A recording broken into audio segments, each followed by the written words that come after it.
Members in the US and you've been planning to migrate there. You've been planning to move over to the US to join your loved ones. Maybe in the short term or the long term. With this visa ban, what are you planning to do? I'm wondering critically what you will be doing. Well, we'll be having this conversation for the next 1.5 hours, and we'll give you the phone line so you can join us. We'll also have Adewuni join us on the show to discuss this with you, as well as Shakdam Wapmark, who'll be joining us in the studio live this morning from the Nigeria Institute of International Affairs. The relationship between Nigeria and the US, is this move by the American president going to strengthen or worsen it? Looks like the reaction of the Nigerian presidency wasn't, it wasn't like we were so disappointed. We didn't look so unhappy with it, but we'll be asking you what your thoughts are on this visa ban for the next 1.5 hours. Welcome to the show this morning. I'm Wemimo Adewuni. I'm Sheriff Quadry. So we're live on Facebook. We're also live on YouTube as we speak. Let's get to feel your pulse. What does it mean to you? What do you understand about the ban? Talk to us. Let's have your questions so we can relay the question to the presidential aide that will be joining us any moment now from Abuja. Drop your comments and your thoughts as regards this visa ban and, of course, the extended new visa policy that the federal government just put out as well. We'd like to hear your thoughts as regards this visa on arrival policy. What is your thought on it? Feel free to drop all of these thoughts on our live streams on YouTube, Facebook, and Twitter. On YouTube and Facebook, it's Nigeria Info FM. That's right. It's Nigeria Info FM. Just search for us. Add us, like our page, subscribe to our YouTube channel. On Twitter, just follow us at Nigeria Info FM. On Twitter, that is at Nigeria Info FM. We'll also be relating with you via our WhatsApp portal. The WhatsApp line is 0809 597 5805. That is 0809 597 5805. You're welcome to the show. Let's start by giving you the phone lines. And Sally, I've been wondering all weekend what you are planning to do if you have family members who are in the US, or you've been planning. If that's, you can feel free to talk to us. If you've had plans to go to the US, and with this visa ban from the US, what would your plan be? What would you be doing instead? If you'd like to tell us before we go into our conversation, here are the phone numbers. Call us on 01-277-0993, 01-277-1993, 01-277-2993, and 01-277-3993. This is Nigeria Info. We are listening. This is Nigeria Info. Yes, we are listening. And you can also reach us on our social media handles. Let's know what you think. Susie, yeah. Hello, good morning to you. What? All right. Please try again. Please Just put try off and your put it radio down before set you call when us. you call. We Right. can't hear you if it's Hello, on. good morning. Good morning. Hi, good morning, sir. Good morning. Okay, my name is Kingsley. I'm calling from Ikoyi. Kingsley, what's on your mind? When were you planning to go to the US? Actually, I have no plans now because I'm still schooling. Okay. But why I'm actually calling in is, I don't know, it's very disappointing that a country like Nigeria would have this kind of ban from the US. And it's because the US government has seen that nothing is working here. So they feel whenever we are coming to the US, we are coming for a refuge. So I am one of the people that wouldn't blame Donald Trump or whoever instigated this ban on Nigeria. I am one of the people that don't blame. It's true. I read a post from the Washington Post yesterday, and exactly what he said. Appears that many Nigerians support Trump in this move. You're one of them, you say? I sincerely support Trump for this. I'm sorry to say that. No, nothing to be sorry about. Thank you very much for calling. Thank you for talking to us. Hello, good morning to you. Hello, good morning. Good morning. Adeola, right? Since when did I become Adeola? My name is Wemimo. Okay, I'll give you a name. How are you today? Fine, my name is Kulumuyiwa. Welcome to the show. Honestly, I support that ban because people fix America. You hardly hear Nigeria want to go to Afghanistan or Iraq. Now, I remember in the early 80s, when we have Nigeria Airlines flying here and there in the whole world, Right. to buy them was in the desert.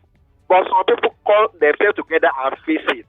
In conclusion, I think if the whole world ban Nigeria from coming to their country, all people we are calling our leader, they will feed this country. Mm-hmm. Right. But they refuse to feed this country because they know that they have another country somewhere they are living with their children. morning. Good morning, But you do Adewuni. Thank understand you for that this calling. ban would affect, the ordinary Nigerians more than these leaders you're talking about. They Absolutely. will still go to the US. Absolutely, they will.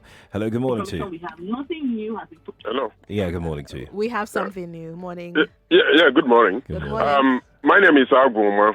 Welcome to the In show. regard to the preparedness for the coronavirus, should it find itself in the That's country? that's not what Coronavirus? we're talking about, Uma. I'm guessing you called the wrong number, but thanks for trying. Hello, good morning to you.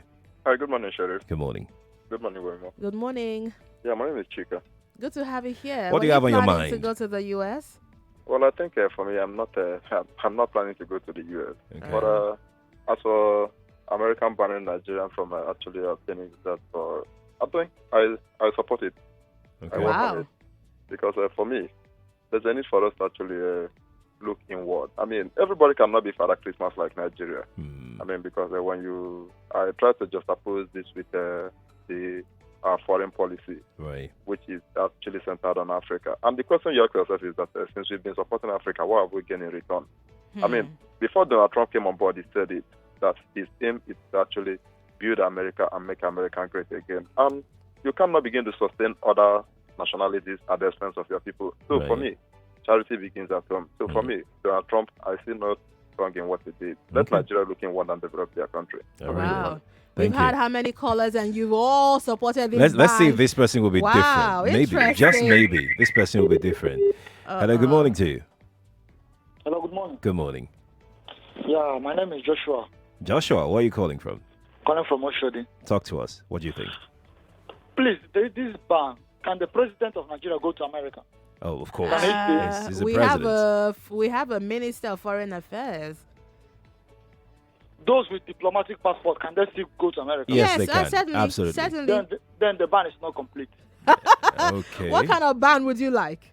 If they want to say ban on Nigeria, anybody holding Nigerian passport Mm, shouldn't be allowed in. okay. Wow. Why is that? Let me know. I mean, let me just try and know. Because some people who want to go for, I don't, sure if they want to ban, let them ban it completely. Or else, and then I also think, since they're banning us, Right. then there's no need for the embassy being here. They should pack and leave it. Oh, okay. I wonder what the embassy will be doing here then. Okay. All right. All right then. Thanks for calling. We appreciate it big time. I mean, this is what we're talking about, right? So the ban really is not a total ban. Let's make that very clear. It's not a complete ban, okay? The U.S. government is just trying to rejig its policy, especially as it affects some countries. And according to them, it's not for anything other than the fact that Nigeria doesn't have information to share with the U.S. security and intelligence community and other intelligence outfits all around the world. They can't just have somebody coming to their country and they cannot run a successful, detailed, and authoritative background check on the person. So look at it. Look at it from that angle and see whether it's actually a good ban or a bad ban, if there's anything like that. So look at it from that angle. So in Nigeria, we all know, it's not a secret that there is no reliable data bank. There is nothing that you can say that anybody can be shown here and be shown in Lagos and go to the north and be Ibrahim in the north and nothing. No, you cannot disprove that. You cannot say that the person is lying because there is no data anywhere to say otherwise. And that is exactly one of the major concerns of Donald Trump, right? That we don't have that kind of, and this is quite, it's disturbing because some African countries actually have all of these things. They have data. They know their citizens. Their citizens know them. There is no way anybody can hide because your data is there in the system. You are in the system. You cannot hide from the system.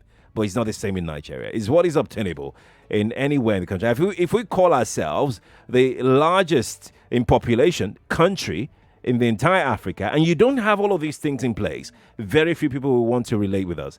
As time goes by, very many of other countries will do the same thing. They will tour the same path because we don't have, we literally we're becoming a major threat to world security, to global security. That is what the US is telling us. And that is where I think that we should look inward Don't look at it as though Donald Trump tries to separate families. I mean, if the husband is there and the wife is here, good luck to the wife.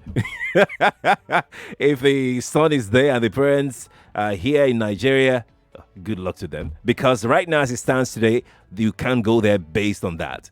You have to have valid visit visa or work permit or something like that that can actually make you go. But on the basis of relationship, marriage, all of those things that we used to enjoy before. Remember that some years ago, Nigeria as a country was removed from the America lottery thing. It's part of the reasons. It's just a step towards where we are right now. And we are seeing where we are right now. Let's focus on that. Think about that. Just ruminate on that for a while and tell me what you think, whether you support this ban or not. And what would you have the federal government do in this case?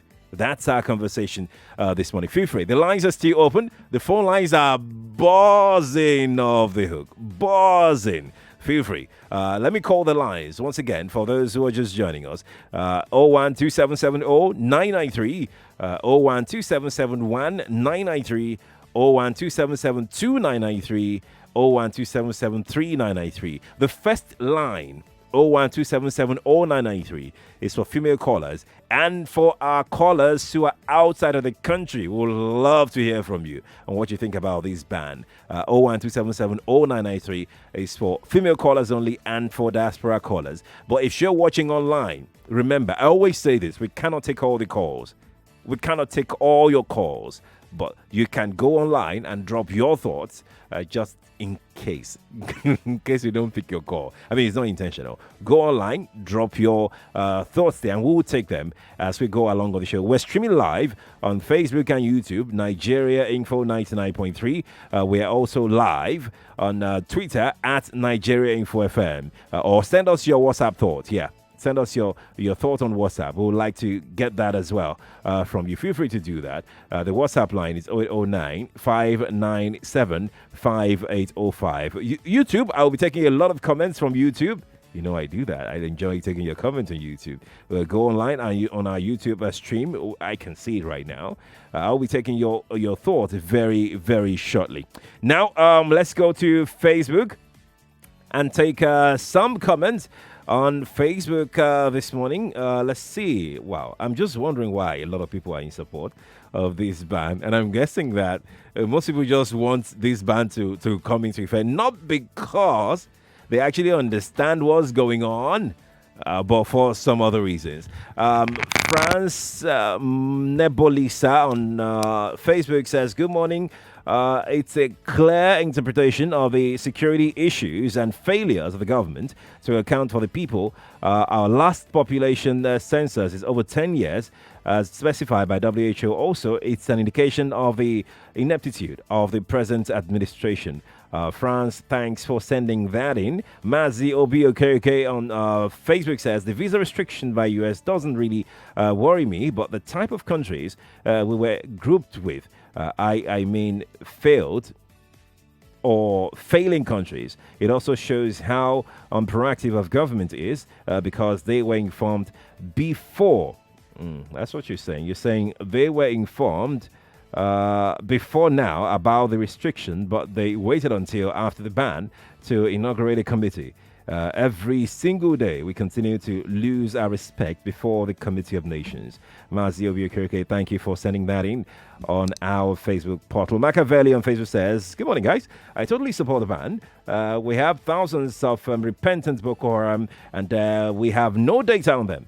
When you lose your SIM card, they can't even get out your details with your fingerprint, which you used to in registering. I beg, maybe rest. That's what you said. I just opened WhatsApp and I went, whoops. I don't even know where I'm going to start from, guys. Please remember to keep your comments short so that, okay, Kwam says he can't wait to hear from the presidency. Let's tell you, for those expecting Ajuri Ngulale, he's standing by in Abuja right now. We're heading over to join him in a moment. We have Alex Agbo who says, I don't understand why we think that the visa on arrival is a solution to the bad reputation Nigeria is getting across the world.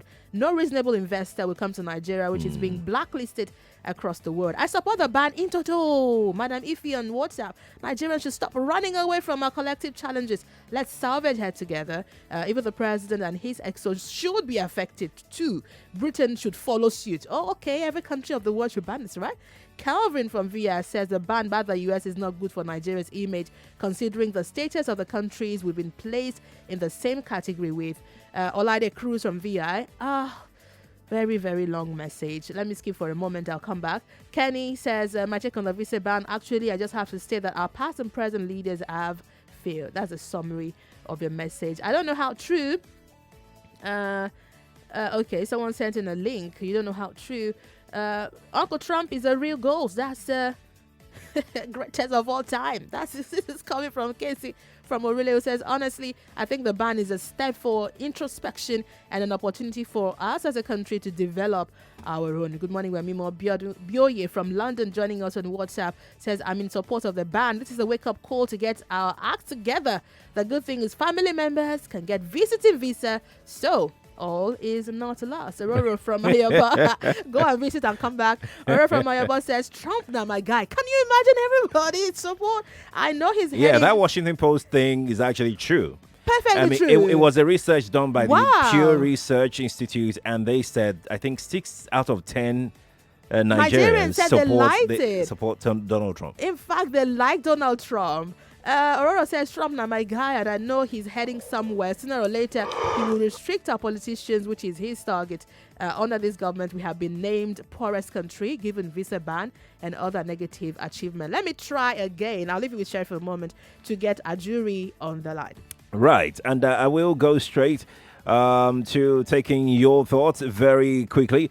Let's let you know before I get back to the calls. I know a lot of people want to call. I know, but calm down. We'll get to that. We have long hours today, and always 8 to 9:30. We always have. Now, news reports published across various local and international news sources have revealed that the United States of America's White House has said immigrants from Nigeria and 5 other countries will no longer be eligible to apply for visas that allows them to live in the U.S. permanently. So you can only go for visits. You can't be a U.S. citizen because you have a family there. You can't be a U.S. citizen because you were born there. I mean, everything has just changed, and to some, it's a nightmare. Now, this is due to the fact that a presidential proclamation on the 31st of January this year cited Nigeria's failure to comply with security and information sharing requirements and its potential high terror risk to the U.S. as reasons for imposing the restriction. Now, in the quest to salvage the situation, the presidency has announced the establishment of a committee which is saddled with the responsibility to address the issues surrounding the recent suspension of United States immigrant visa issuance to Nigerians. Now, in a statement issued by the media aide to the president, Femi Adesina, the committee, which is chaired by the Minister of Interior, Rauf Aregbesola, will work with the U.S. government, Interpol, and other stakeholders to ensure all updates are properly implemented. Well, the Nigerian government, led by President Muhammadu Buhari, had on 4th of February commissioned the new Nigeria visa policy, NVP 2020, which is to attract innovation, specialized skills, and knowledge from abroad to complement local capacity. So we are opening our doors to people to come in, and what is going on with our people from going out. And let's just say this. In all of the immigrant communities or countries, if you like, that are in the U.S., Nigerians are the most educated. In all the black doctors in the U.S., Nigeria has the highest population of black medical doctors or medical practitioners in the U.S. So when we go to the U.S., it's fair to say that we are not parasites to that economy. They should welcome we us. Actually have. We are bringing things to the table. Well, it's not compulsory to have us there. Right? They should. Well, it's not compulsory. I agree. The same way we shut our borders. Every country has choices. It is not compulsory. But then again, to now say that we are a threat. Well, maybe they have their reasons. It's not totally correct. It looks like the federal government also agreed. But let's see if we have Adewuni on the line now. Adewuni Ngalale is joining us from Abuja. He's a senior special assistant to the president on public affairs. Adewuni, good morning, if you can hear me. Both of you. Good Good morning to both of you, and good morning to the great people of Lagos listening. Quickly to Facebook and YouTube right now, so you can also watch Nigeria. Remember, Nigeria Info Radio isn't just radio. Radio is visual, so you can see what's happening both here in the studio and live in Abuja. Nigeria will be explaining. I wish he had listened to some of the calls we had taken earlier. It appeared that almost all our callers supported the ban that the U.S. has placed on immigrant visas to the U.S. And also, recently, one of the media aides to the president, Femi Adesina, said that Nigeria would work with the U.S. government, with Interpol and with other stakeholders to ensure that all our updates are properly implemented. This is regard to the fact that the presidential proclamation, which was made on the 31st of January this year by President Trump, cited Nigeria's failure to comply with security and information sharing requirements and its potential high terror risk to the U.S. These are the reasons for imposing the restriction. Ajuri, do tell us, the Nigerian government seemed to warm up to this restriction. Why is it so? Well, first of all, I think it's important for us to, very precisely situate the problem that led to the ban in the first place, because there's been so much misinformation about that. On the part of the United States government, they made clear their position that, as you rightly mentioned, that they felt that there were some lapses in terms of information sharing.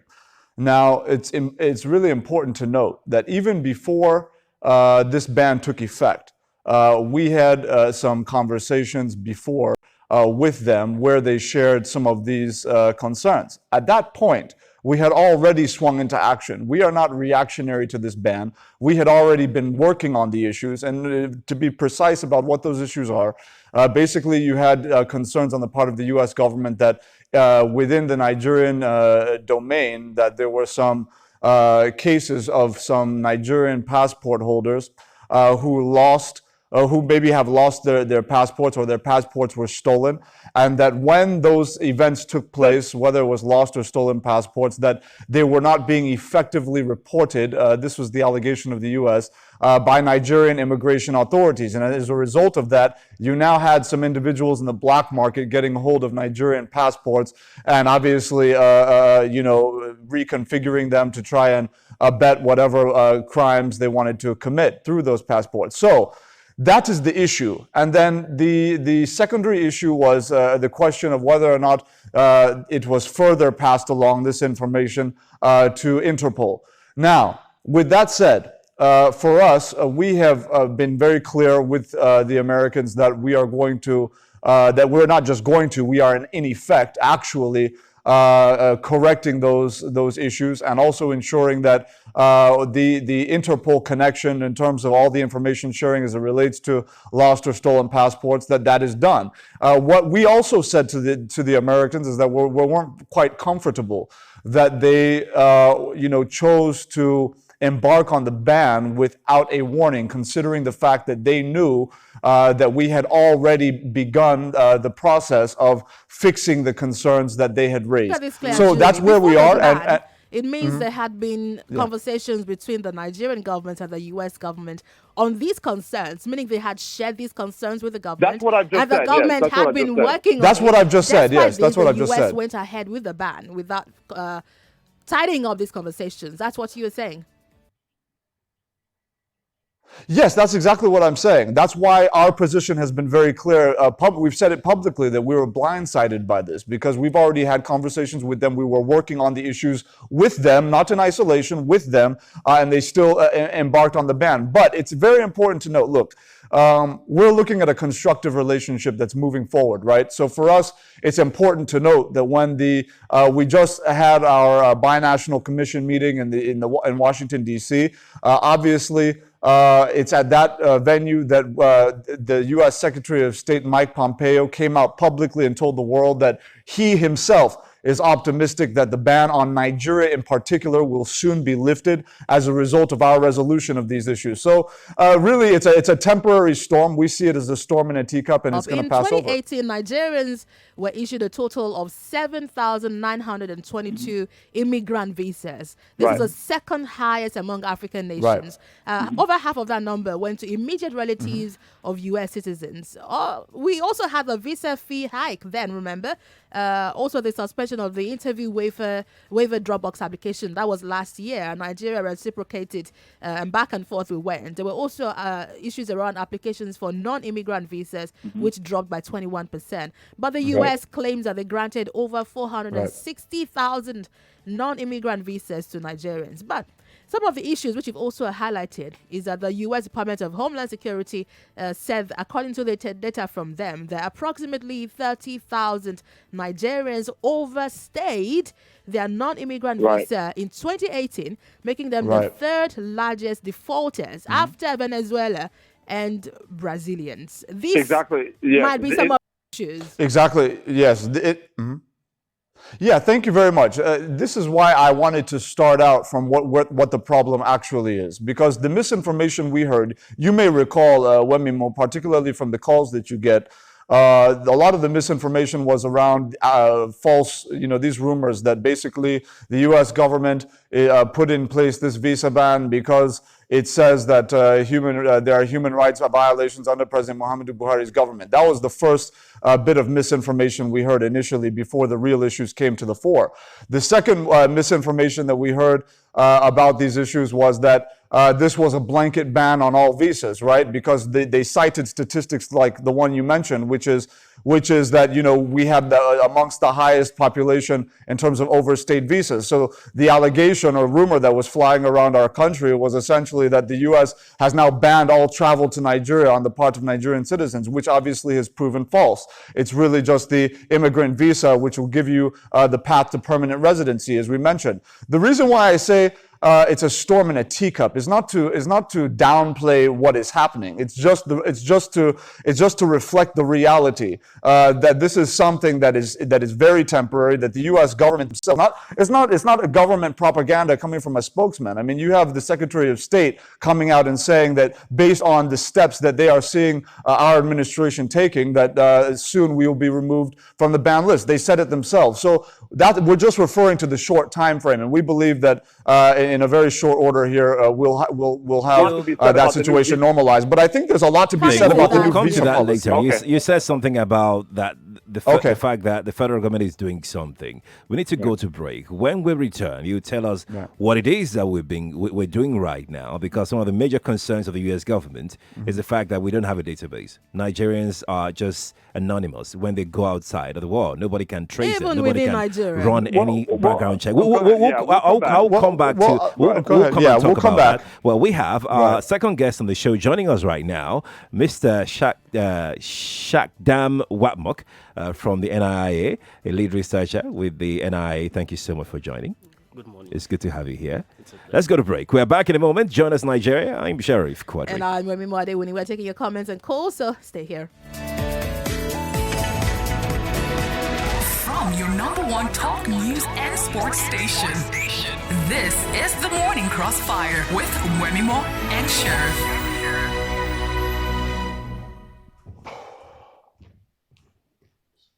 Thank you.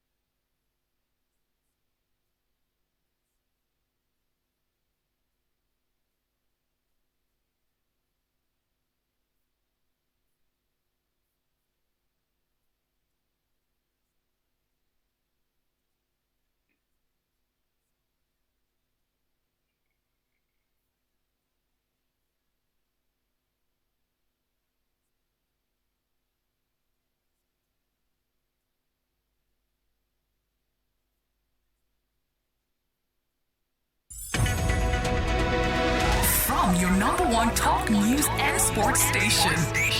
This is the Morning Crossfire with Wemimo and Sheriff.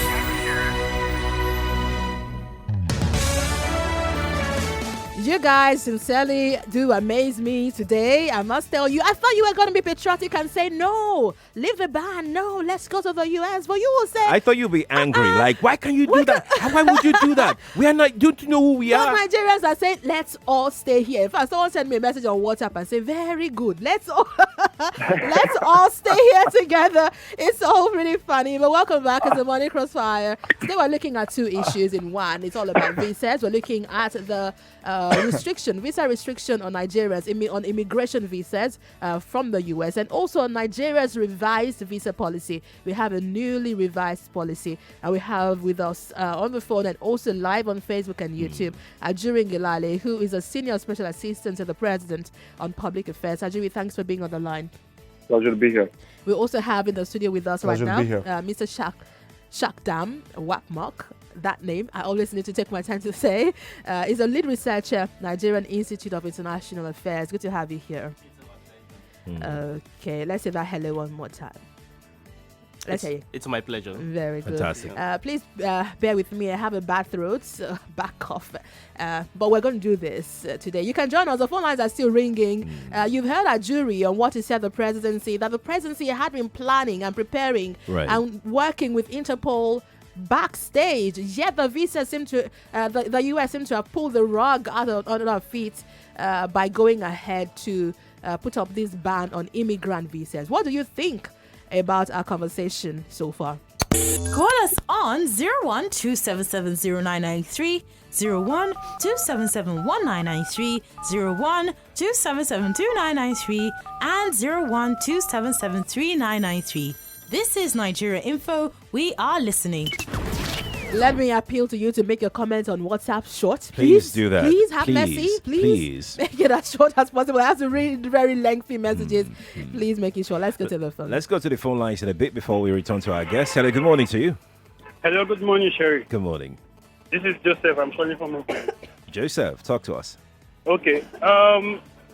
Based on what the government spokesperson has said, I think some of the things he has said is not entirely true. The reason why I said that is because I read the statement put out by Homeland Security Department. They said that before the ban, they actually engaged the Nigerian government for 2 years, 2 whole years.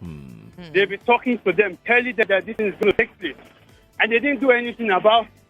It was after the ban that the government started doing whatever it is that they are doing right now.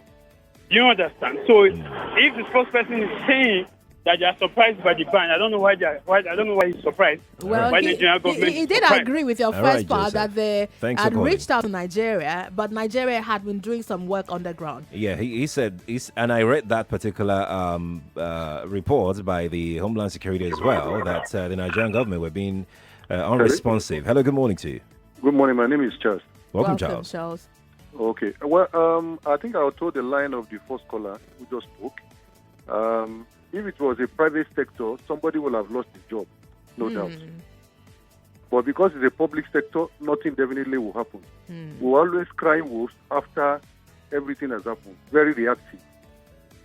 So I don't think U.S. So in this situation, who would you like to lose their job? The immigration or somebody who? is in the Ministry of whether it's Internal Affairs or something. Somebody is definitely responsible for this. Chad was one of the countries they mentioned, but Chad names was removed after they did what U.S. wanted them to do. So why was Nigeria not doing what U.S. wanted? Right. Thank you very much. Adewuni, let me take you up on that. What exactly was Nigeria doing when the U.S. reached out to us before this restriction was put in place? You had said earlier that we were working with Interpol and other security agencies in the U.S. to deal with some of these concerns. How exactly did we deal with these concerns before now? Thank you very much. First of all, I want to just respond very quickly to the first caller before I answer your question. The first caller made the comment that there's some essentially there's some dishonesty about saying that that we were blindsided. I want the first caller to understand something. When we embarked on these kinds of conversations that we were having about the issues that were on ground. we made it very clear to the Americans the progress we were making on them and what we were doing to address those concerns. Obviously, when I said that the issue of the ban coming up and the way it came up caught us off, kind of blindsided us. This is not Ajuri Ngalale's statement. This is the statement of even the Minister of Foreign Affairs. They were actively engaged in these conversations. You recall that the current Minister of Foreign Affairs has been there since 2015. So when we say that the visa ban blindsided us, it's not because we're trying to deceive anybody. It's just the reality that we were not foretold. Nigerian government did not do anything when the U.S. government reached out to us about this impending ban. Because saw the report. Did you see the report? Yes, thank you. That's what I want to get to. That's what I want to get to. Thank you for that. Well, first of all, you have to appreciate something, and I think all of us that have been following developments in the country would be able to verify this. We have seen a series of enhancements to our Nigerian passports. We've been very clear about the new passports. We've issued the new security enhancements we put on the new passports.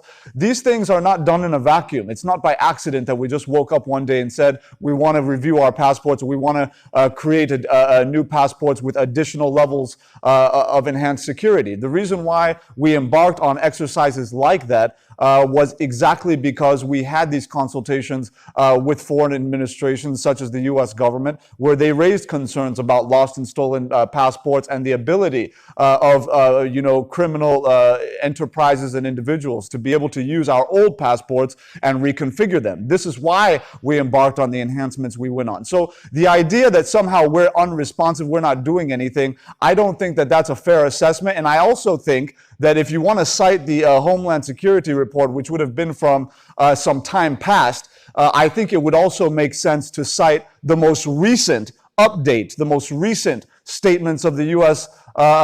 Secretary of State when he said that he is seeing the steps that have been taken, and as a result, he's optimistic the ban would be removed. I think that's for a reason.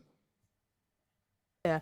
When you heard about this ban on immigrant visas, restriction on Nigerians are massively involved in the economy of the U.S. We have a lot of Nigerians who are professionals who contribute to this economy. Interestingly, most of the media reports coming from the U.S. have supported Nigerians and called this a racist move from President Donald Trump. You are from Nigeria Institute of International Affairs. In terms of relationship between Nigeria and the U.S., remember that President Trump had called African countries shithole countries before, and so he's not particularly. He said so. It's called African shitholes. Yeah. So he's not particularly. He didn't look particularly enthused about African countries, and putting us in the same category as Eritrea, Myanmar, Tanzania. What does it say about us and the U.S.? Well, actually, it doesn't speak well of Donald Trump also as a president because, well, Nigerians have always known, not just Nigerians, globally, we know him not to be really diplomatic in the true sense.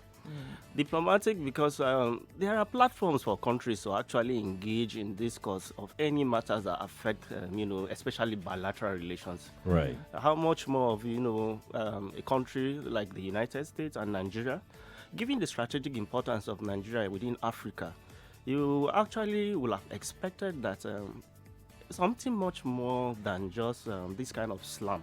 Why? Because this particular time in our history, there's much expectation in terms of Nigeria being engaged closely with the United States of America. Right. The population issue in Nigeria, our strategic role within Africa, well, some have argued that it's not what it used to be in those days. Mm-hmm. But even so, we must acknowledge the fact that Nigeria still has that standing. Do we still have that standing? No, we still do. Because you've mentioned actually in droves as Nigerians move out. Right. I'm not even going to just go into why Nigerians are migrating in mass, because we know the deep challenges, the complex challenges we have within the country.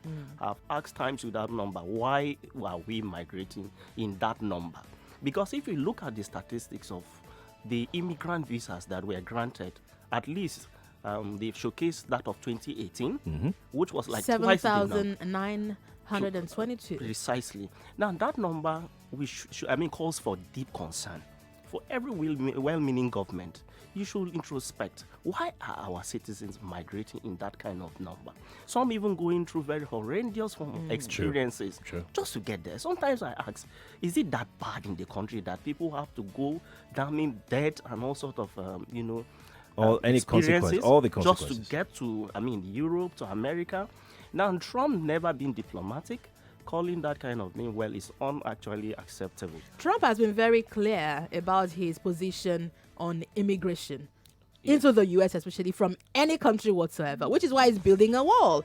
And he's particularly not happy with it. For him, it's always America and Americans first. Let's keep all the jobs for the Americans. Every other person can stay where they're coming from. But this is a big hit for Nigeria. But like Sheriff asked, do we really have what you call the guts to negotiate with the U.S.? So, like you've mentioned, why are people leaving Nigeria en masse? About 8,000 people 1 year relocating permanently to the U.S. We're not looking at other countries. So it appears that we don't have the high hand in this negotiation. If our people are leaving, then they need to go there.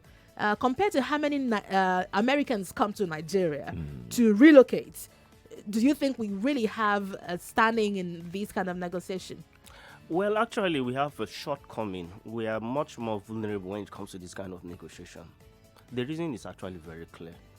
Why? Because, the U.S. actually, under Trump in particular, made it very clear during campaigns and even after he took over, he rolled out the policies almost immediately that, yes, he is pursuing a policy of America for Americans. Right. He never means words with this. Right. And all the steps he has been taking since he actually came into power was to ensure that he actualizes these very promises that he made to Americans.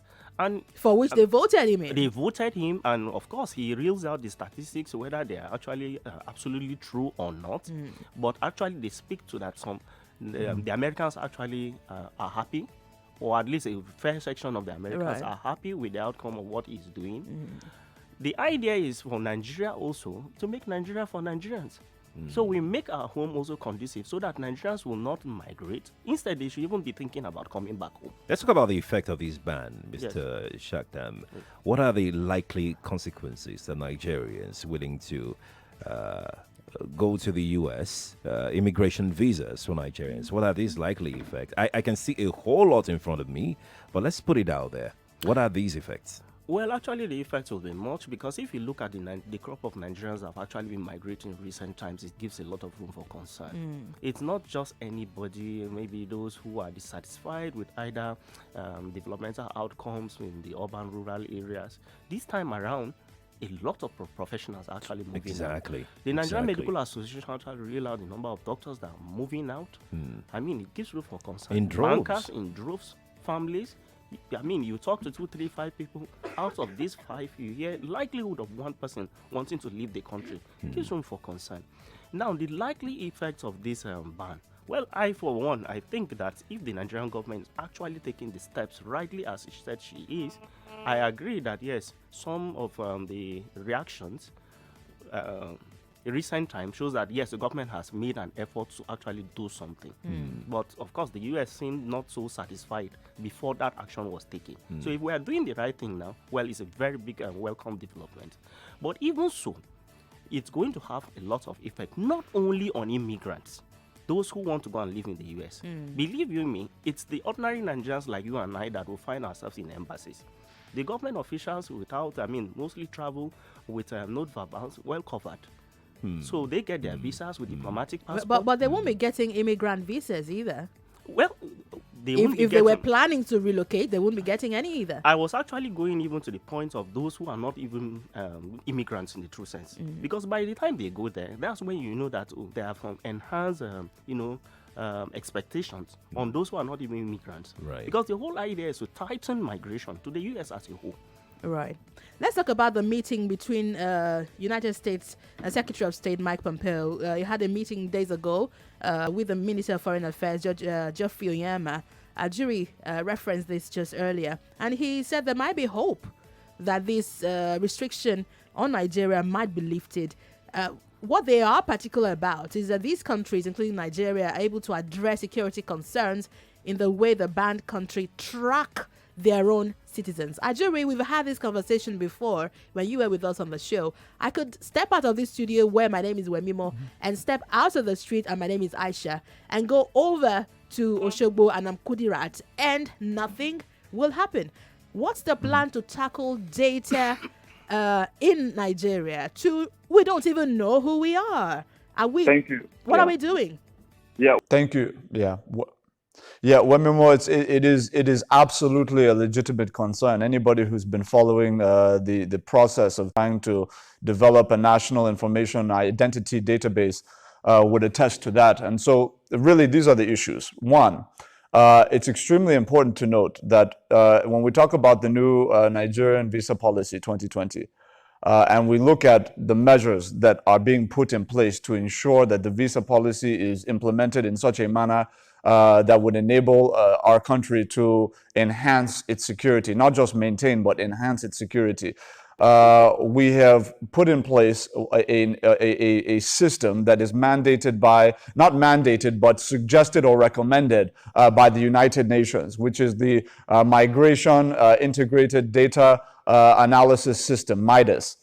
This is essentially a border management system. Now, with the implementation of this system, what you have is an e-migration registration process on the land borders. So far, we have through this system, we can now say authoritatively that we have a regular and irregular migration ratio of about 65% regular migration to about 35% irregular migration, which means people are crossing over the land border at a rate of about 35% without documentation, which is extremely worrisome.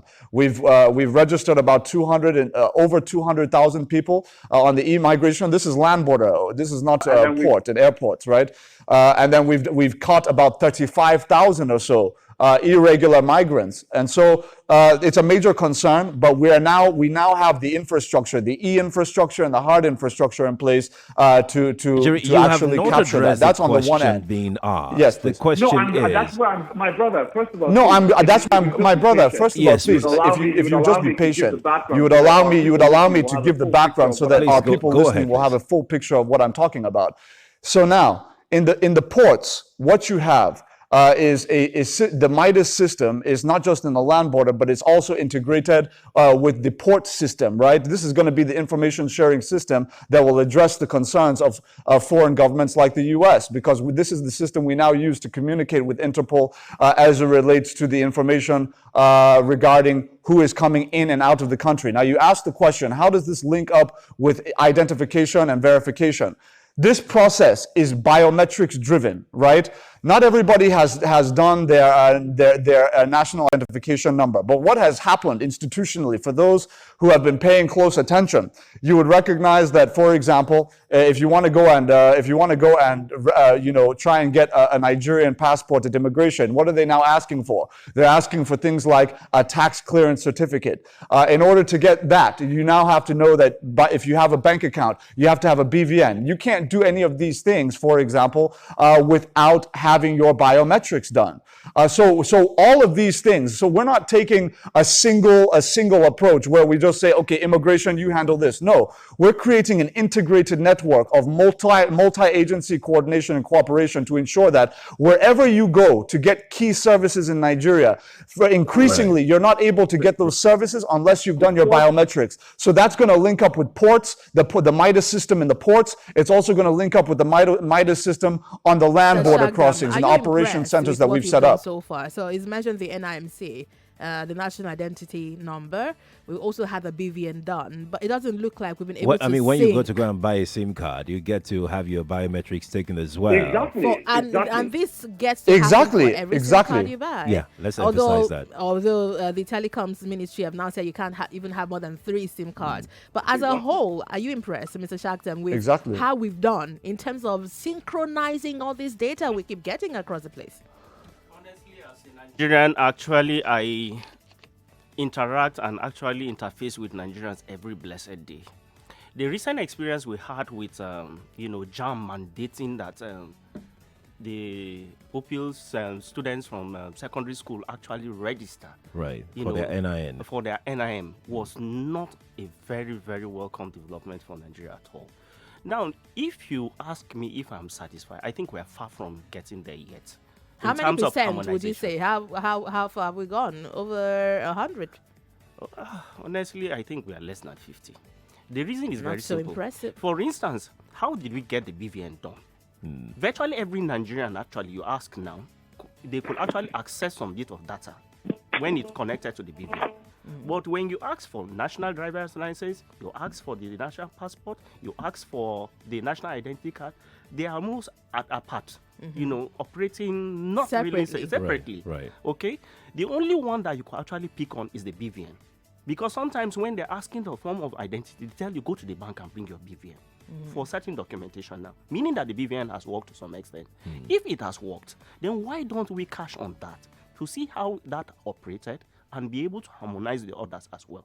So if you ask me whether we are satisfied, I think a simple opinion poll on the street will tell you that we are far from getting. Let me go to YouTube and take a few comments. Our YouTube viewers who are watching Nigeria and us in the studio live on YouTube, they are bombarding us with comments. Obina Clitters on YouTube says, in the past 30 years, Nigerian government has not been able to solve 80% of whatever challenge that comes its way, and this is because of these restrictions. Simple as it seems, it will be a killing task for the government. Ayola on YouTube says, also, do you know the law start up by 22nd of this month? Now, what happened to those who have submitted documents and got approval? Dele, thank you. Alberto Dandov says it's not bad. It's a replication of the earlier Nigeria land border ban. That's what you say. We also closed our borders. So. Brighter Lights TV says, for me, it's a good development. Let's put our house in order. Let's talk about this revised visa policy that Nigeria has. A comment here throws me in this one. Festus Okundia says the U.S. is banning us while we are throwing our entrances open, visa-free for good and bad. That's how he explains the visa on arrival. I'll start with you, Mr. Shagdam. We have a new Nigeria visa policy, 2020, which is meant to attract innovation, specialized skills, and knowledge from abroad to complement local capacity. This looks like the opposite of what the US is doing to us. But do you think that we're in dire need of skills and knowledge from abroad to complement local capacity, as is quoted in this statement of the president? Now, the visa policy 2020, the new visa policy, is not actually targeted at the United States alone, but actually the broad global environment. Right. Now, as a developing country, we all know our challenges. We know our capacity, where we have needs. The private sector will know this better. Sometimes when you need hands, you actually have to reach out wherever they are and actually attract them. Now, one of the complaints that has always been coming in terms of attracting direct foreign investment is that the enabling environment is lacking. One of the challenges they've also pointed out is that sometimes even the process of getting a visa to come to Nigeria can be so cumbersome. Right. When the embassies actually do their own bit, now to get visa to come can actually be challenging. And the initiative was taken now to create an enabling environment. And you will recall that the government actually took some steps in this regard. Now, to consolidate this new visa policy, 2020, actually expanded the various visas to be made available from 6 to 79. Right. Now, it now specifies, in order to reduce some of the ambiguities of who comes in, who does not. And of course, the idea is to boost the economy. We must be fair to the government for that aspect. Right. But, I repeat, but. There's a but. There is a but.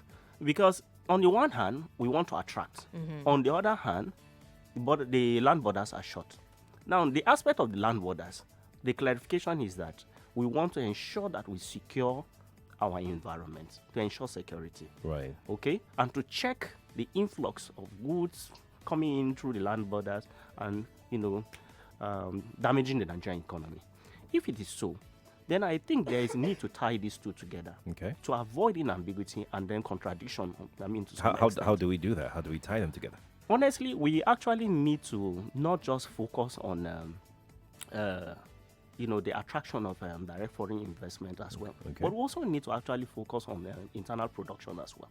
Okay. Now, if we must ensure that we don't flood the market with all sorts of goods and services, then we will have to ensure that that enabling environment, government support and whatnot, including finances, are actually tailored in such a way that there will be stimulation of the domestic economy to be productive, which means we now feed the West African market, not the West African market feeding us. The phone lines are buzzing. I'm so tempted to go there to pick your calls, but let me speak with our jury before we head out. Mr. Shakhtam has pointed out on this new visa policy, we're trying to attract professionals. We're trying to attract, more people to help develop the economy, which is a good thing. We moved to 79 classes of visas, but our borders are still shut. How do we explain this? These things are actually very straightforward. I mean, first of all, let's look at the visa policy. Yes, he touched in vague terms on, the 6 classifications now being moved to about 79 different classifications. It's important to point out that each of these classifications come with their own conditions and rules. For example, if you're coming in on a tourism visa, right, and you're saying if it's a tourism visa, you're saying I'm coming to embark on a trip to Obudu, for example. I'm going to be there for 2 weeks and then I'm going to leave. You show your return ticket and all of that. If that is violated, because everything is there on the system based on the classification, based on the rules of that classification, then we will now be able to say that this individual said he was going to be here. He has now overstayed, So everything is now put in place. The second thing I would mention is in terms of boosting the economy, very important point here is we have now a diaspora visa classification. Before, what would happen is if I'm a Nigerian born abroad, or if I'm some maybe white or Asian man married to a Nigerian woman, or whatever the case may be, and I'm a business person or anything, I want to come back, I want to come to Nigeria, instead of having to go through the long process of trying to get a Nigerian passport and all of that in some consulate or embassy abroad, I can now come back, get the diaspora visa on arrival, right, and still have full access. This is important because we know that we have one of the highest rates of diaspora remittances in the world, because most of our people in the diaspora are skilled labor, like you mentioned, medical doctors, accountants, lawyers, and all of that. So we want to take advantage of that and make sure that we reduce the encumbrances that they face. The last thing I would mention, which is also very, very important, is again, this all links up with the Midas system. If you're talking about security and synergizing with Interpol and even our local agencies, NIA, DSS, and all of that, it's all within this integrated data analysis system that we're going to be able to achieve that. And it's important to note that the Midas system only came into effect last November. So we're talking about a system that's in place for 3 months. I'm tempted to ask you to hang in with us till 9:30 if you can, because the phone lines are buzzing. I know Nigerians would like to speak with you. If that would not affect your schedule, I'll ask you to please stay with us. But we need to head in for the news. Let's remind you on the new visa on arrival policy that it was a well thought out policy.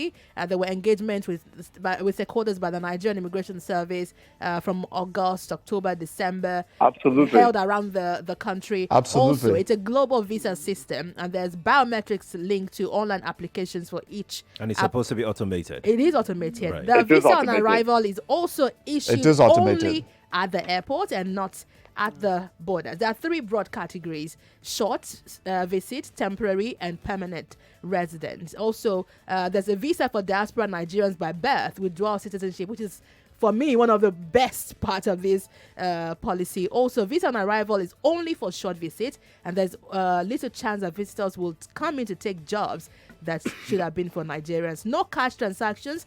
Everything is automated, and so on and so forth. We're heading for the news. We're back in a moment to take more calls. We're looking at the restriction on immigrant visas from the US, and also the newly revised visa policy in Nigeria. Adewuni Galale is joining us from Abuja. You can watch him live on Facebook and YouTube. He's a senior special assistant to the President on Public Affairs. Also, here's Mr. Shakhtam Wapmok joining us in the studio. We're back in a moment. I'm Wemimo Adewuni. I'm Sheriff Quadry.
Crossfire to the money, business, and economy show, down to the midday dialogue, the lunchtime magazine, hard facts, and so much more. Just for your listening pleasure.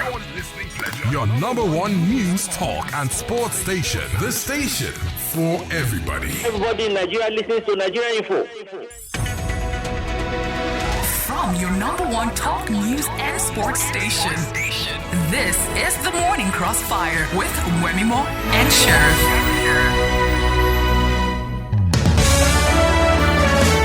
And we're going straight to the phone lines and to our social media platforms to take your thoughts and comments on our conversation so far. The newly revised visa policy for Nigerians and also the restriction on Nigerians by the U.S., particularly emphasis, it's not a total ban. It's a ban on immigrant visas. That's for those planning to relocate to the U.S. So it's not everybody. You can still get tourist visas. Someone sent a message on YouTube and says, what about us that have gotten dates and everything? Don't worry. If you're going for a visit, you're free. It won't affect you.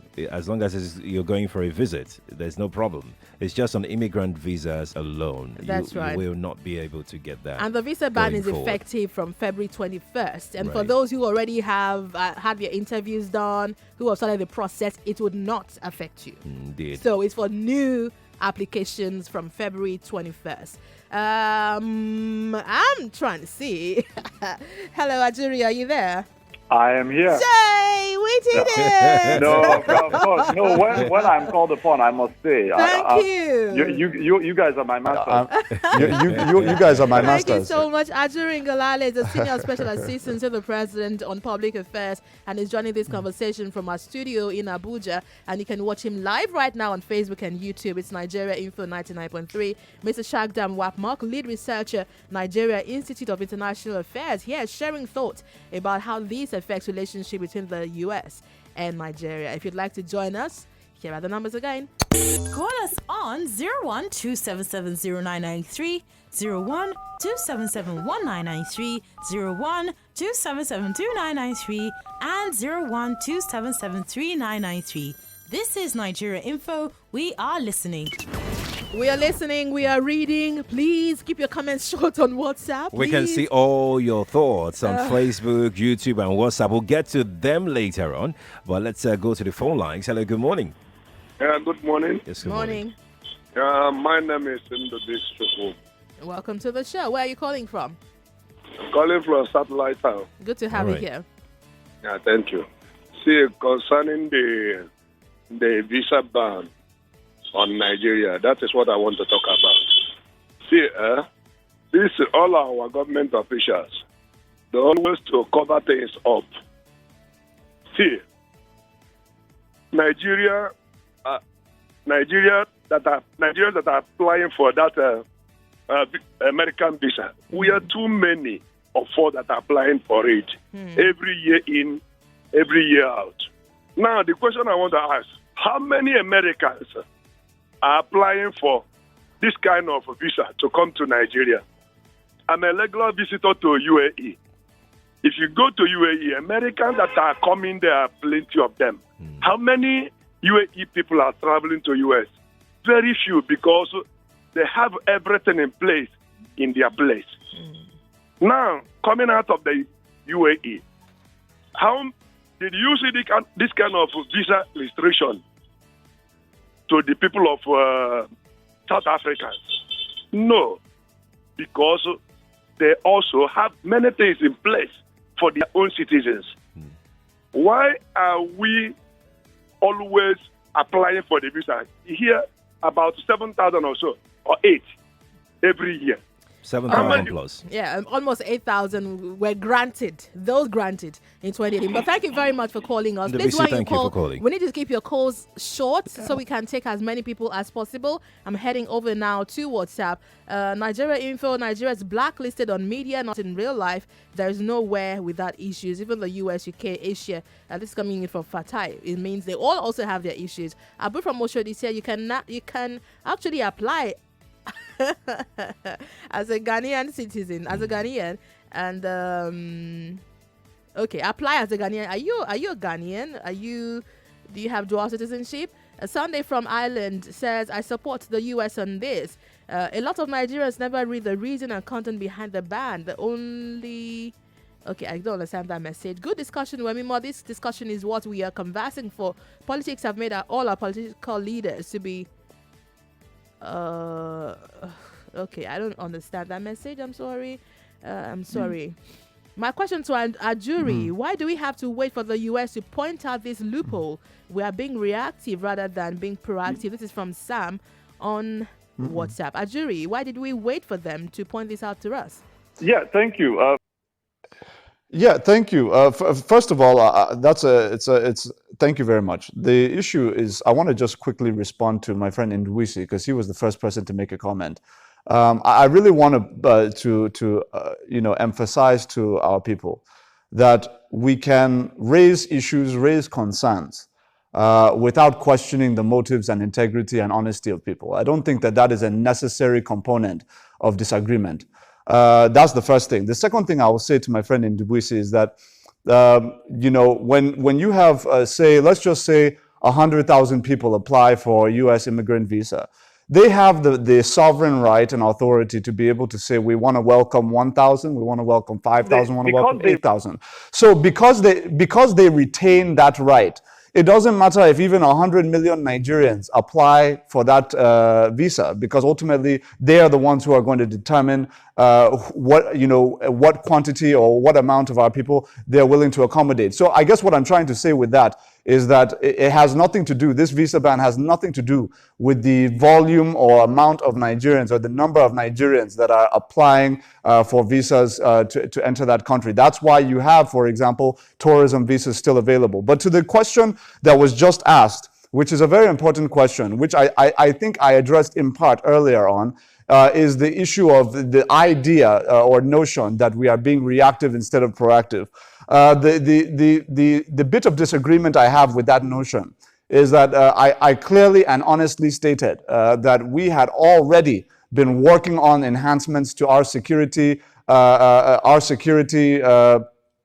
portfolio as it relates to passport production and development and dissemination. The reason why we had done that ahead of time, this is ahead of US complaint.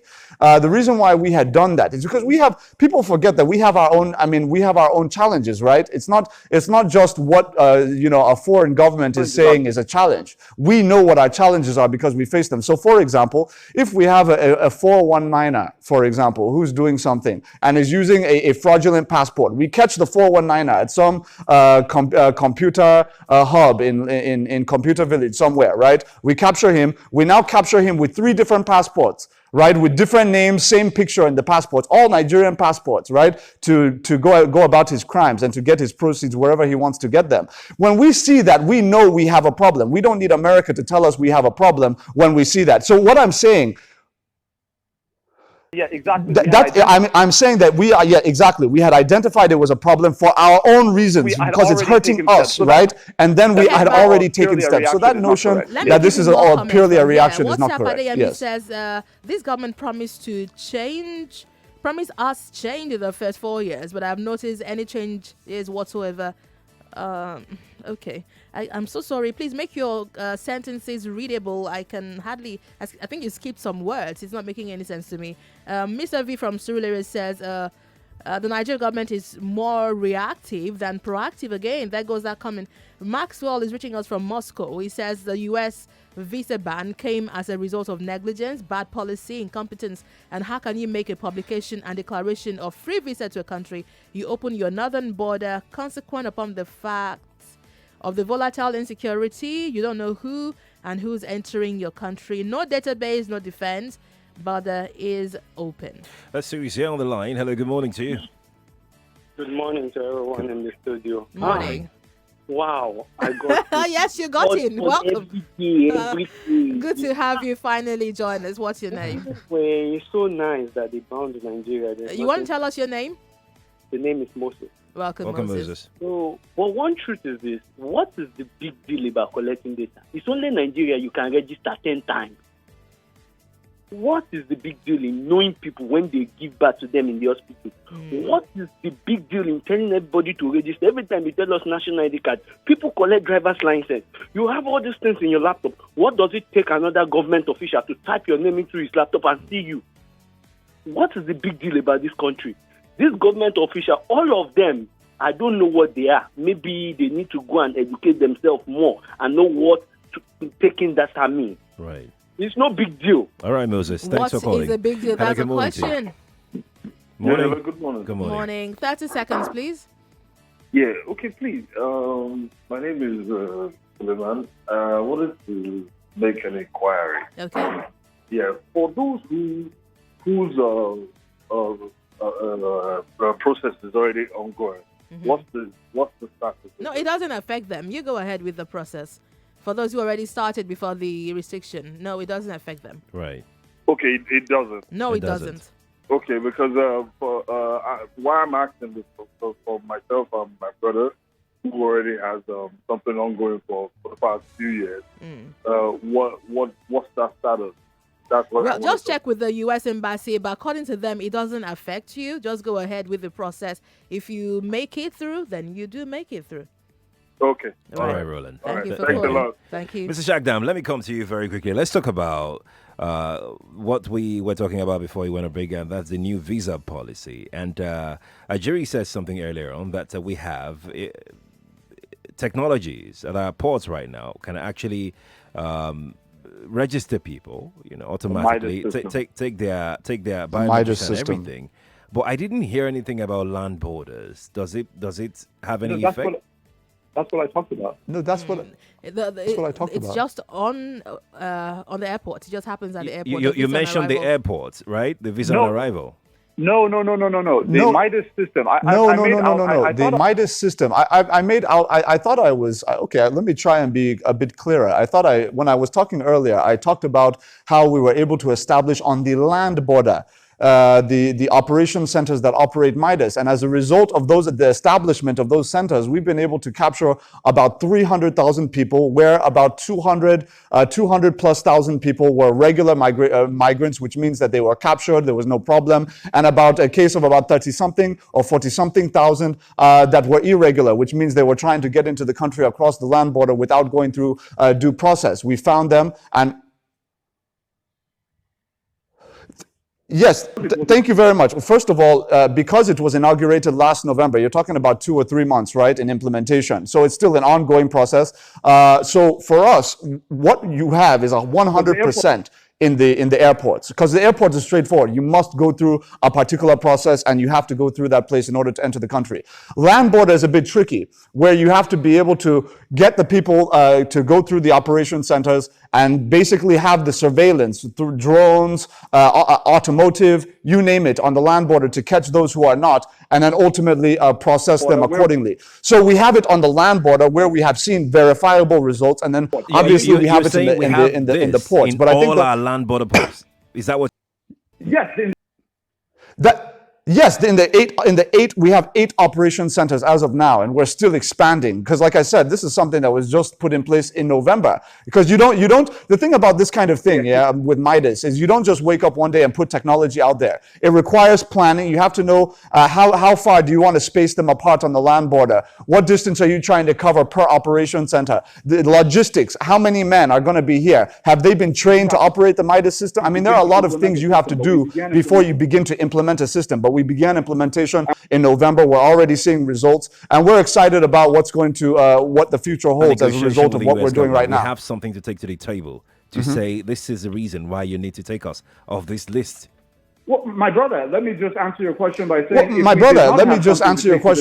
If we did not have something to take to the table, the Secretary of State would not have said, "I have seen the steps that make me confident that very soon the Nigerian ban will be lifted." Land borders will be open soon, since we have the Midas working well now, like you said. Right. Well, this is obviously going to be consequent of upon negotiations between the parties, right? If you have bordering administrations saying that they are wanting the land border closing to stop, right? and they have not yet taken the steps to ensure that the Thai and the Vietnamese are not bringing billions of dollars worth of imported rice to flood our markets and discourage our local production of rice, for example, then obviously we're not going to open the border. So all of this depends on what is agreed and what we see as verifiable steps to ensure that what was happening before is not going to happen again. 4 more minutes to go. Joy Forever on Twitter says, let them ban us all. You guys have no chill. We will fix our country. We waited till the ban before reacting. Says we don't have data. Even passport office claiming your data is lost. It's just all bad policy. Says let them, okay, the same thing here. G-Man, okay, there's a big argument going on Twitter. Okay, I'll just leave you guys to argue it out and I'll come back to WhatsApp where we have a comment from Solomon Olodia Papa says, why stress Nigerians with all these different registration, NIN and the likes? Instead, they can sync everyone's information on any platform with a BVN that already has photos, biometrics, and information taken from individual that is coming there. Wemimo. Wemimo. I'm sorry. I'm just sorry to interrupt. There was you just reminded me of a question that came in from my brother. I don't know if I got his name, but I could hear the frustration in his voice when he was saying, you know, what's the big deal? Why can't we just capture data, you know, and all of that? I really felt that. I felt that frustration. Look, this is the issue, right? When we talk about airports, we talk about people trying to get passports. We talk about, you know, tax offices, BVN and the banks and all of that. I think if Nigerians all were to have the fullest appreciation and knowledge of the numbers we're talking about in terms of the entire country now, let's just use the 200 million figure, right? If we knew how many people actually applied for passports, had bank accounts in banks, you would find that you're looking at about less than 60% of your population. 40% of your population is in the rural communities. They have no access to any bank account or any of these issues. So when you talk about how you're going to register individuals, right? For example, he mentioned primary healthcare facilities, hospitals. It should be very easy, right? You go into a hospital, somebody's born, you're able to register. But the issues, this is where I want to go. The peculiarities of the Nigerian situation are that if you go to a rural community, you'll find that the rural, some of the rural women will say, we have our own traditional birth attendants, right? We don't want to go to any primary healthcare facility. We want the person that's in our community to go from A to Z. Get it done. We need to wrap up. No. See, you have, please, one more. No. See, you have, please, before you take it to the other guests, allow me to finish my answer. Never get done. I'm not saying that this will never get done. What I'm just simply trying to say is that these are the peculiarities, these are the challenges, and this is why it's not yet Uhuru. That's what I'm saying. We're talking about the Midas But system. that's why we're talking about the Midas system. That's why we're talking about the enhancement to the passports. That's why I've spent 90 minutes talking about all of these measures. Right? They will not get to these people and who they don't have have passports. Traditional No, but we haven't even gotten into the. We haven't even gotten into the fact that NIMC is taking registration bans to rural communities. Quickly, your thought. I can understand how my brother is actually struggling to actually place the information. The reality is that there is this assumption that actually people all coming through the recommended border entries, you know, through the border posts, either land or through the airports, etc. You know very truly that a lot of Nigerians actually know the routes more than you and I do. And they could take any route they want, especially with the northern part of the country. And we have over 1,000. Maybe there's a fair control, maybe when it comes to the southern part, because of either you're coming in through the seaport or through the land borders, through Seme, etc. Even here, we know how Nigerians are actually try to go through different routes to actually come in. How much more of the northern borders? Now, if we're actually waiting for them to come to those registration points, the recent experience we had with the NIN, speaks volumes about whether we are actually on our way to actually achieving this. Mind you, this registration, national identity card, I was just out of university when it actually started. Oh, wow. And that was how many years ago? Oh, yes. Wow. Now, these issues we are dealing with the US, etc., if we had actually been sincere, the way we should have been with this, we should have been long gone past this. I did mention with the biometrics in the banks, if it worked, Why can't we buy into the system and find out how we can actually make this work? And harmonize It all is these doable. We can harmonize this better. Let me, because we're running out of time, Mr. Shackdown. Yes. Let's talk about the risk we stand to be faced with this U.S. restriction, immigration. Do you see other countries follow suit in this restriction? Because you know how international you're there. You are from the international. In fact, Nigerians are asking for all European companies to do countries you think to ban there us. is the likelihood that other countries might just follow suit? No. I don't think. Not in the immediate time.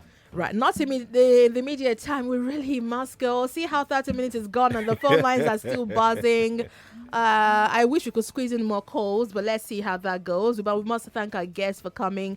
I must especially thank Adewuni Galale for sparing us more time than we scheduled. Always a pleasure to talk to you, brother. Adewuni Galale, thank you so much for joining the show. Thank you for having me. He's a senior special assistant to the Thank you for President having of me. Public Affairs, explaining to us issues around the visa restriction by the U.S. and also the revised visa All right. policy. And from the Nigerian Institute of International Affairs, we've had Mr. Shacktem Wapmark. Thank you for coming in. Thank you very much. Tunji Andrews is right here to give us a brief of what's happening at the bottom of the hour in the money, business, and economy. How are you today? I'm good. Good morning. I say you have a big guest coming in here. Who? What do you mean who? I saw it already. What did you say? I Who didn't is- see that. who is coming? You saw it because you coming? retweeted. So you did No, it. he's a regular guest. He's Is a he? regular. He's not regular. Lolade Akimurele. Oh, okay. Yeah, Akimurele. Yeah. He's a senior analyst with Business Day. And he generally joins us on the show. But yes, Monday is our macro Monday on the Money, Business, and Economy show, and we try to look at macro issues. So we're looking at debt to GDP. We're looking at GDP as a whole. Nigeria. We're looking at our unemployment levels. Basically trying Which to is just probably why we're running out of the country. Yes, we are. It's bleak. Whichever way you want to look at it, it's bleak. So the earlier we fix it, the better. It's going to show you how bleak the situation is at 9:30. We will not show as bleak as it is because we might all just face the airport from there. But we will try to focus on solutions rather than just have the issues on. I'd like to hear those solutions. Take those phone calls over to 9:30, okay, and join in and share your thoughts and solutions. And What's Up Lagos will be after Tunji Andrews' show. That's Money, Business, and Economy. What's Up Lagos? If you're not listening to it, maybe you should start today. It's always a delight to listen to. But we must go on the Morning Crossfire. What's Up Lagos is with Colin Stecker, and it's a full show till afternoon. Of course, Hard Facts start at 3 p.m. and they also have more conversations. Nigeria Info, we keep you covered on the best of news, talk, and sports throughout the day. Big thanks to everyone on the team, our Abuja team, everyone listening, cracking me up all night. Thank you all. We're back tomorrow with more conversations. I'm Wemimo Adewuni. I'm Sheriff Quadry. Remember to join us at 6 a.m., okay? 6 to 9:30 every weekday. See you tomorrow. More talk, news, and sports after this.